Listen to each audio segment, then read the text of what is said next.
শুভ দুপুর বন্ধুরা। আজকে আমি একটা কালভার্ট মুরগির মাংস করছি। আগের দিনও তোমাদের করে দেখিয়েছি। তো প্রথমে এটা প্রেসারে সিটি মেরে দিয়েছি কয়েক 4-5টা। তার মাংসটা অনেকটা সেদ্ধ হয়ে গেছে। টক দই দিয়ে মাখিয়ে রেখেছিলাম।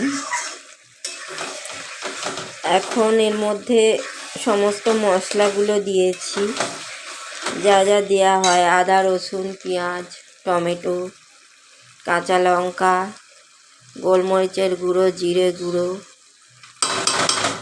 আর পেঁয়াজ বাটা। ফোড়নে একটু পেঁয়াজ দিয়েছি আর একটু পেঁয়াজ বাটা করে দিয়েছি। আর এই দেখো, আলু ভেজে রেখেছি, আলুগুলো দিয়ে দেবো।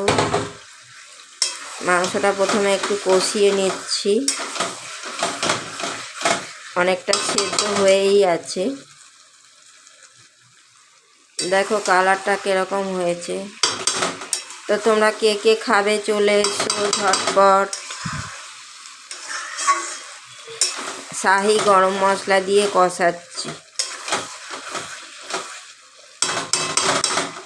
তো ভিডিওটা ভালো লাগলে বন্ধুরা লাইক, শেয়ার, কমেন্ট করে দেবে।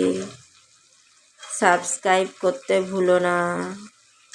এ দেখো কটা গোটা রসুন চলে এসছে এর মধ্যে। মিক্সিতে বেটেছিলাম, পুরো বাটা হয়নি। তো যাকগে, অসুবিধা নেই কোনো। এর সাথে কষিয়ে নিচ্ছি।